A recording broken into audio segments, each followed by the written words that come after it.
Xin chào các bạn. Chào mừng các bạn quay trở lại với Easy Vietnamese, tiếng Việt thật dễ. Chúng ta đã không gặp nhau 2 tuần rồi nhỉ? Trong thời gian đó, mình đã có một chuyến du lịch thật vui cùng với gia đình.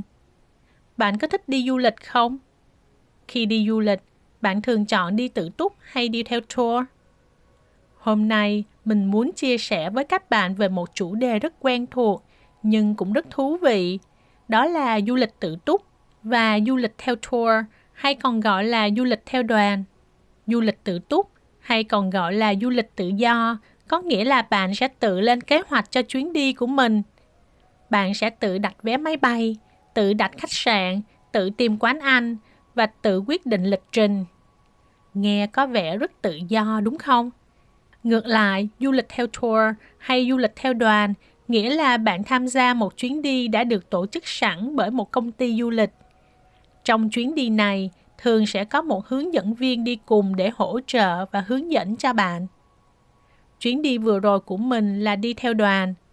Vì chúng mình đến một đất nước khá xa lạ, nên mình nghĩ rằng có một hướng dẫn viên đi cùng sẽ giúp mọi thứ dễ dàng hơn. Và đúng là như vậy. Nhưng bên cạnh những điều thuận tiện, mình cũng nhận ra rằng đi theo đoàn có cả những nhược điểm. Bây giờ chúng ta hãy cùng tìm hiểu kỹ hơn nhé. Một trong những lý do lớn nhất mà mình chọn tour du lịch là mình không cần phải lo lắng quá nhiều về việc chuẩn bị. Ví dụ như lịch trình đã được sắp xếp sẵn, mình chỉ cần đi theo là được. Mình không cần phải suy nghĩ hôm nay đi đâu, ăn gì, di chuyển bằng phương tiện gì. Tất cả đã có công ty du lịch chuẩn bị. Điều này giúp mình tiết kiệm rất nhiều thời gian và công sức. Ngoài ra, nếu có vấn đề xảy ra, ví dụ như bị lạc đường, không hiểu ngôn ngữ hoặc có sự cố nhỏ, mình có thể liên hệ với hướng dẫn viên ngay lập tức. Điều này tạo cảm giác an tâm, đặc biệt khi đi cùng gia đình và có trẻ nhỏ. Một điểm cộng nữa là các công ty du lịch thường có hợp tác với khách sạn và nhà hàng. Vì vậy, họ có thể đặt được giá tốt hơn. Nhờ đó, mình có cơ hội ở khách sạn đẹp hơn với giá hợp lý hơn. Ngoài ra, nếu bạn từng xin visa, bạn sẽ biết đây là một quá trình khá phức tạp và tốn thời gian. Khi đi theo đoàn, công ty du lịch thường sẽ hỗ trợ bạn phần này. Tuy nhiên, đi theo đoàn không phải lúc nào cũng hoàn hảo. Nhược điểm lớn nhất là thiếu sự tự do. Bạn phải tuân theo một lịch trình cố định. Cố định có nghĩa là không thể thay đổi.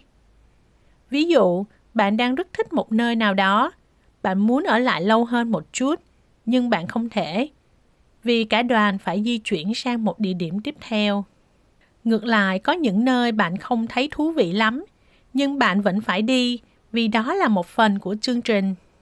Một vấn đề khác là đi theo đoàn đông người. Khi có nhiều người với tính cách khác nhau, đôi khi sẽ xảy ra những mâu thuẫn nhỏ. Ví dụ như có người luôn đến trễ, hoặc có người không tuân thủ quy định chung. Điều này có thể ảnh hưởng đến cả nhóm. Ngoài ra, một số tour còn đưa khách đến các điểm mua sắm. Đôi khi bạn không thật sự muốn mua gì, nhưng vẫn phải dành thời gian ở đó. Bây giờ chúng ta nói về du lịch tự túc nhé. Nhiều người thích du lịch tự túc vì sự linh hoạt. Bạn có thể thay đổi kế hoạch bất cứ lúc nào. Nếu bạn cảm thấy mệt, bạn có thể nghỉ. Nếu bạn thích một địa điểm nào đó, bạn có thể ở lại lâu hơn. Điều này đặc biệt phù hợp với gia đình có người lớn tuổi hoặc trẻ nhỏ, vì họ cần lịch trình thoải mái hơn. Du lịch tự túc cũng giúp bạn có những trải nghiệm cá nhân sâu sắc hơn. Bạn có thể khám phá những quán ăn địa phương nhỏ, những con phố ít người biết và cảm nhận cuộc sống thật của người dân địa phương. Tuy nhiên, du lịch tự túc cũng có những khó khăn. Bạn cần dành nhiều thời gian để nghiên cứu.